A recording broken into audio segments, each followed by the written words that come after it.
आगरा में रूबी नाम की एक महिला ने ऐसे दुर्दांत और खतरनाक घटना का अंजाम दिया जिससे भारतीय परिवारों में जो विश्वास है, जो उम्मीद है, जो भरोसा है, उसकी भी नींव दरकने लग जाती है। ये घटना है आगरा शहर के इलाके का, जहां एक महिला जिसकी नाम रूबी है, उसके पति का नाम सुरेंद्र शर्मा है, 2 बच्चे भी हैं और एक उसकी मां जिसके साथ ये लोग आगरा के इलाके में रहते थे। घटना कुछ इस प्रकार का है कि रूबी नाम की महिला ने अपने पति सुरेंद्र शर्मा को से शायद परेशान थी। अब परेशान थी या नहीं थी, वो तो कोई भी कत्ल करने के बाद कुछ इस प्रकार की ही कहानियां गढ़ती है या गढ़ते हैं लोग। तो जो बात मीडिया के माध्यम से सुनने को हमें मिला, उसमें ये था कि रूबी नाम की महिला ने अपने पति सुरेंद्र शर्मा को खाने में कुछ नशीला पदार्थ मिला दिया और नशीला पदार्थ मिला देने के बाद उसके पति लगभग बेहोश हो गए, जिसके बाद उसने अपने पति का हत्या कर दिया।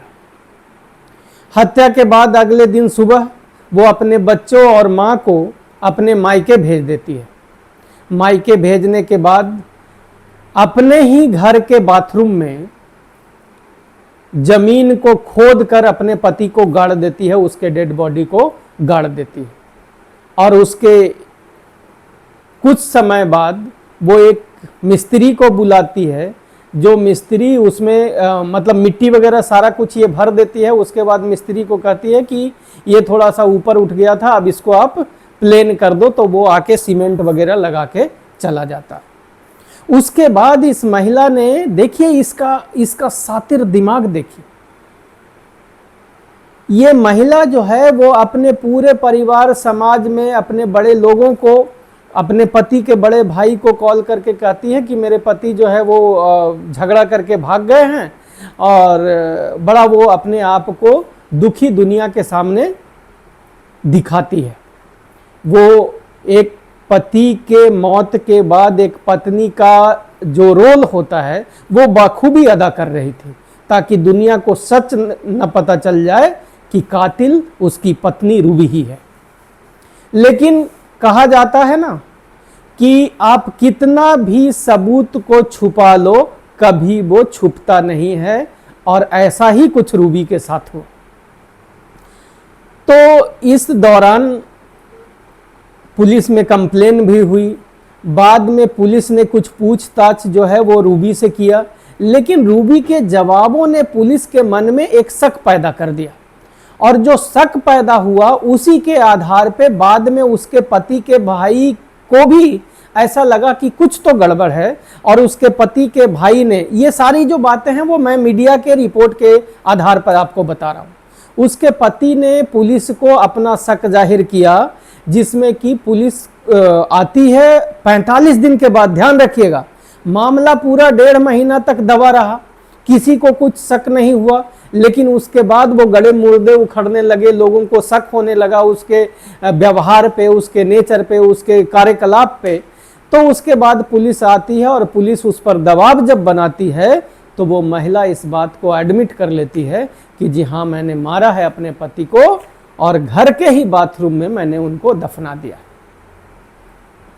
तो ये तो एक कहानी हुई, एक घटना हुआ, लेकिन मैं एक एडवोकेट के रूप में आपको ये बताना चाहता हूं कि इस घटना का जो अब आगे की जो प्रक्रिया है, जो पुलिस की जो प्रक्रिया है, जो कानून का प्रक्रिया है, वो क्या कहता है और वो इसको किस प्रकार से हैंडल करेगा, इस महिला के ऊपर किस किस प्रकार की धाराएं लग सकती है, उसके बाद किस प्रकार से साक्ष्य को जमा किया जाता है, पुलिस के क्या क्या अधिकार हैं, इस महिला के क्या अधिकार हैं, या जो पीड़ित परिवार, उसके बच्चे या और भी जो लोग हैं उनके क्या क्या अधिकार हैं, इस बात पे मैं थोड़ा सा आपको प्रकाश डालने की कोशिश करूंगा ताकि आप लोग भारतीय कानून को समझ जाइए।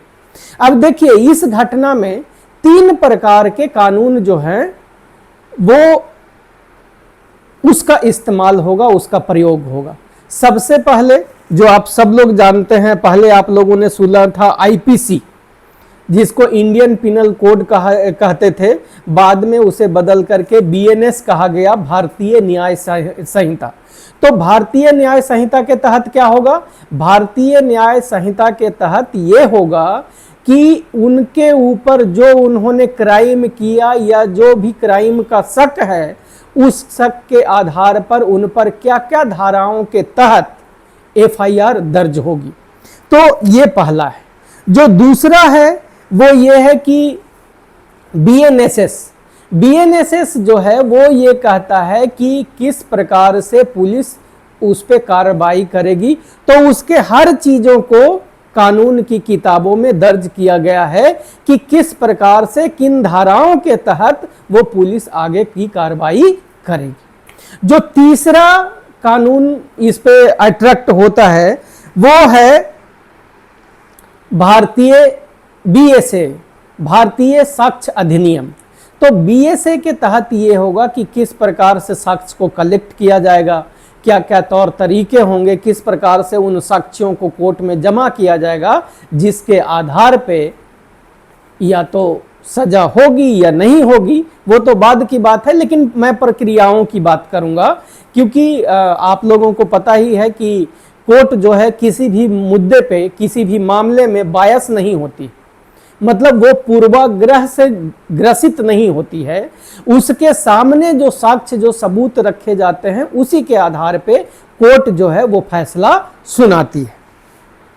तो ये मैंने आपको तीनों धाराओं के बारे में, तीनों किताबों के बारे में, 3 कानून की व्यवस्थाओं के बारे में बताया। अब जैसे देखिए, इसमें अब एफआईआर होगी, तो एफआईआर में 2-3 तरह के तो जरूरी है कि उसमें चार्जेज लगेंगे, यानी उन धाराओं के तहत एफआईआर दर्ज होगा। सबसे पहली जो धारा उसमें आती है वो ये है कि जान से मारने का अपराध। तो ये जान से मारने का अपराध पहले 302 आईपीसी में आता था, आजकल उसे बदल करके धारा 103(1) में कर दिया गया है। तो अब ये इसके तहत ये एफआईआर दर्ज होगी। ये पहला हुआ। जो दूसरा है कि उन्होंने उनको जान से मारने के लिए, मैं फिर से कह रहा हूं कि अभी आरोप साबित नहीं हुआ है, मुझे जो खबरें मिली है वो मीडिया के माध्यम से मिली है, उसके आधार पर मैं चीजें बता रहा हूं कि उन्होंने खाने में कुछ नशीला पदार्थ मिलाया जिससे वो बेहोश हुए, और बेहोशी के हालत में उनके ऊपर यह उनका कत्ल किया गया, ऐसा कहा जाता है। तो ये भी ये है कि खाने में नशीली पदार्थ को मिला करके किसी व्यक्ति को बेबस करने के लिए एक धारा होती है, वो भी इन पे लगाया जाएगा। फिर उसके बाद आता है कि देखिए, अब चूंकि कत्ल हुआ, अब कत्ल किस प्रकार से हुआ, गला दबा के हुआ, काट के हुआ, रेत के हुआ, क्या करके हुआ, नाक बंद करके हुआ, इन साक्ष्यों को मिटाने के लिए या उस डेड बॉडी को गायब करने के लिए इन्होंने क्या किया, बॉडी को जमीन के अंदर गाड़ दिया ताकि लोगों को यह पता ना चले, यानी साक्ष्यों को छुपाया गया, एविडेंस को छुपाया गया। तो ये भी एक कानूनी अपराध है कि सबूत मिटाने और झूठी जानकारी देने के जुर्म में भी, चूंकि उन्होंने झूठी जानकारी दी कि मेरा जो पति है वो झगड़ा करके घर से चला गया है, तो ये झूठी जानकारी जो है परिवार में, समाज में, पुलिस में ये झूठी जानकारी दी गई, तो इसके तहत भी एफआईआर दर्ज होगा। ये एक बात। अब जो है ये समझिए कि अरेस्ट की प्रक्रिया क्या है। तो अरेस्ट की प्रक्रिया ये होती है कि सबसे पहले, जैसा कि मैंने आपको बताया कि ये अरेस्ट की जो पूरी प्रक्रिया है वो बीएनएसएस के तहत ये प्रक्रियाएं आती है, जिसे भारतीय नागरिक सुरक्षा संहिता कहा जाता है। और इसमें पुलिस आगे क्या कार्रवाई करेगी, तो एफआईआर करेगी सबसे पहले, उसके बाद एफआईआर के आधार पर शुरुआती जांच करेगी, ठीक है। और एफआईआर किस आधार पे करेगी? बड़े भाई के शिकायत के आधार पर, ठीक है। तो उसमें वो जांच करेगी। उसके बाद बॉडी की रिकवरी और उसके फॉरेंसिक जांच के लिए उसको आगे भेजेगी। पंचनामा, इनक्वेस्ट रिपोर्ट जिसको कहते हैं। बाथरूम से लाश निकालते वक्त पुलिस को 194 बीएनएसएस के तहत स्पॉट का पंचनामा करेगी, जिसमें गवाहों के सामने लाश की स्थिति दर्ज होगी। उसमें जो भी गवाह होंगे उसके सामने। फिर पोस्टमार्टम का रिपोर्ट आ जाएगा, पोस्टमार्टम के लिए उसको भेजा जाएगा। फिर उसके बाद उसकी फॉरेंसिक रिपोर्ट क्या होता है कि भाई प्लास्टर करने वाले मिस्त्री का बयान भी दर्ज होगा कि किस प्रकार से जो है उसने बाथरूम में मिट्टी व प्लास्टर डाल करके उस सैंपल को वहां से लिया जाएगा और उसका रिपोर्ट लिया जाएगा कि हाँ जी इन लोगों ने इस काम को किया, और वो एक बहुत बड़ा सबूत और एविडेंस का काम करेगा। फिर उसके बाद आती है गिरफ्तारी। फिर मैडम जिन्होंने ये कत्ल को अंजाम दिया उनका गिरफ्तार होगा, और गिरफ्तार के बाद जो है 24 घंटे के अंदर इलाका का जो मजिस्ट्रेट होगा उसके सामने उनको पेश करना कानूनन जरूरी है ना, जो आजकल धारा 58 में बीएनएसएस के तहत आती है। और पुलिस कोर्ट से उसकी रिमांड यानी कस्टडी, पुलिस कस्टडी की डिमांड कर सकती है कि जी अभी पूरी प्रक्रिया या पूरा जांच या इंफॉर्मेशन इनके माध्यम से मेरे पास नहीं पहुंचा है, आप इसकी पूरी जानकारी लेने के लिए हमें इनको अपने कस्टडी में रखने का परमिशन दो, ठीक है। उसके बाद अब देखिए ये हो गया पुलिस का। अब तीनों पक्षों के क्या क्या और अधिकार हैं इस बात को समझिए। हर किसी को जो है, जो आरोपी होता है या जो विक्टिम होता है या जो पुलिस होता है, उनके भी अपने अपने अधिकार होते हैं। तो रूबी शर्मा का क्या अधिकार है? रूबी शर्मा का अधिकार ये है कि वो चुप्पी साध सकती है। वो चाहे तो पुलिस के सामने अपना बयान नहीं देगी, ऐसा वो कर सकती है, ये उसके अधिकार क्षेत्र में आता है और आर्टिकल 20(3) के तहत उसको ये अधिकार दिया गया है ना। तो वो चुप्पी साध सकती है। एक बात आपको मैं यहां जरूर बता दूं कि कई बार पुलिस के दबाव में या पुलिस के समक्ष दिया हुआ जो बयान होता है वो अपने आप में पूर्ण नहीं होता है और वो कोर्ट में एविडेंस में उतनी मजबूती के साथ वो नहीं रखा जाता है। इसीलिए पुलिस के सामने दिए गए बयानों को कोर्ट में उसको प्रूफ करना पड़ता है कि हाँ जी ये जो कहा था वो बात सचमुच सही है, इसीलिए ये अधिकार उनको प्राप्त है।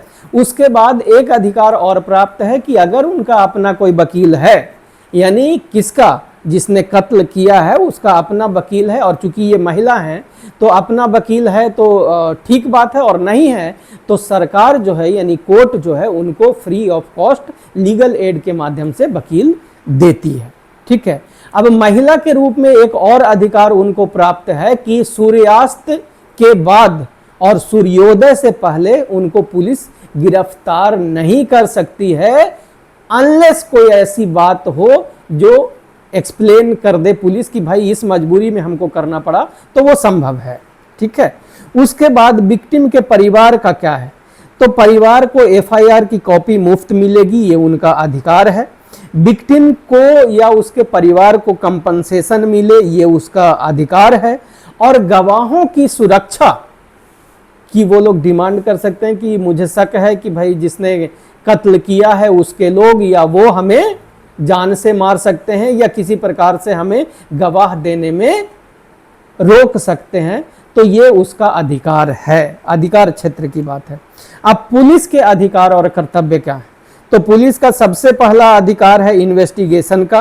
वो आरोपी को हिरासत में ले, उनसे जो बातें निकाल सकता है वो निकाले और एविडेंस के माध्यम से उन बातों को मजबूत करे, यानी उसको साबित करे कि जो इन्होंने कहा वो बात इस आधार पे साबित होती है। ये पुलिस का काम है या अधिकार है।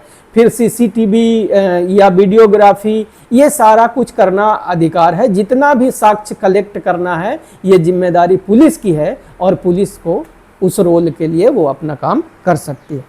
फिर अब है कि कोर्ट में साक्ष्य किस प्रकार से जमा होगा। तो कोर्ट में साक्ष्य जो है वो धारा 23 बीएसए के तहत डिस्कवरी ऑफ फैक्ट, रूबी ने पुलिस को हिरासत में जो बताया, मैं लाश को बाथरूम में दबाई, उसके बयान के आधार पर जो लाश बरामद हुई उसे कोर्ट में सबसे ठोस सबूत के रूप में माना जाएगा। यानी मैंने जो आपको कहा कि कोरैबोरेट करना पड़ेगा उनके एविडेंस को, तो ये सारी चीजें जो है इस आधार पे फिर उसका साइंटिफिक हो गया, इलेक्ट्रॉनिक हो गया, जितने भी जांच रिपोर्ट आएंगे, जैसे मैंने आपको कहा फॉरेंसिक रिपोर्ट, तो ये सारी रिपोर्टों को पुलिस जो है वो जमा करेगी। अब इन सारे साक्ष्यों के आधार पर, एविडेंस के आधार पर, आर्गुमेंट के आधार पर कोर्ट तय करेगी कि इसमें होना क्या है। तो इसमें कई सारी चीज़ें हैं, जैसे कि उम्र कैद का भी प्रावधान है, इसमें फांसी की सज़ा का भी प्रावधान के साथ साथ इन चीज़ों के साथ साथ हेवी पेनाल्टी का भी प्रावधान है। तो ये है कानूनी प्रक्रिया, कानूनी पहलू। तो आगे भी आप लोगों को अगर कानूनी पहलुओं को किसी भी मुद्दे के बारे में जानकारी चाहिए तो आप हमें संपर्क कर सकते हैं। जय भारत।